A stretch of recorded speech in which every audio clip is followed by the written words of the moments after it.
چین کے انقلابی لیڈر ماؤ زے تونگ کے دور میں بڑے بڑے انقلابی کام کیے گئے اور انہی میں سے ایک کام فصلیں خراب کرنے والے حشرات اور پرندوں کے خلاف 4 سالہ جنگ تھی۔ چینی رہنما کے حکم پر 1958 سے 1962 تک فور پیسٹ کیمپین نامی مہم کا آغاز کیا گیا، جس کا مقصد مچھروں، مکھیوں، چوہوں اور چڑیا کی ایک عام قسم کو صفحۂ ہستی سے مٹا دینا تھا۔ چینی حکام کا خیال تھا کہ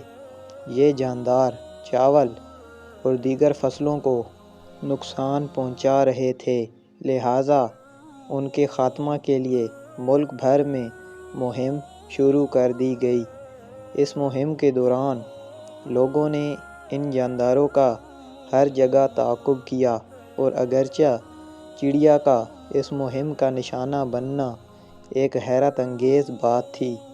لیکن بدقسمتی سے اس پرندے کو بھی تقریباً خاتمے کے قریب پہنچا دیا گیا۔ لوگوں نے چڑیوں کے گھونسلے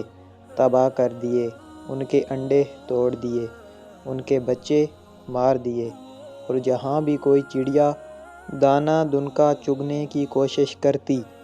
برتن اور ٹین ڈبے بجا کر اسے اڑا دیا جاتا۔ اس مہم کا نتیجہ یہ ہوا کہ پورے ملک میں بیچاری چڑیا کا نام و نشان ختم ہو گیا، لیکن اس ظلم کا نتیجہ یہ نکلا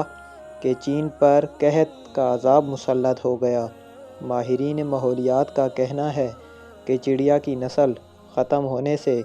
ان کیڑوں اور حشرات کو کھانے والے پرندے نہ رہے جو کہ اصل میں فصلوں کے لیے سب سے بڑا خطرہ تھے۔ اس کا نتیجہ یہ ہوا کہ چین میں چاول کی فصل تباہی کے دہانے پر پہنچ گئی،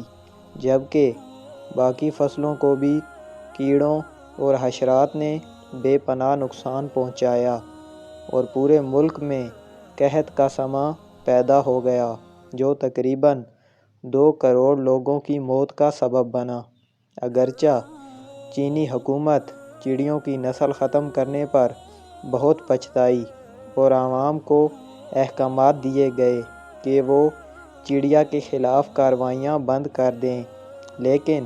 اس فیصلے کے اثرات سامنے آنے تک قحط پورے ملک پر ناقابل تصور قیامت برپا کر چکا تھا۔ چڑیا مارنے پر قحط کا عذاب نازل ہونے کو چینی تاریخ کی خوفناک ترین آفات میں شمار کیا جاتا ہے۔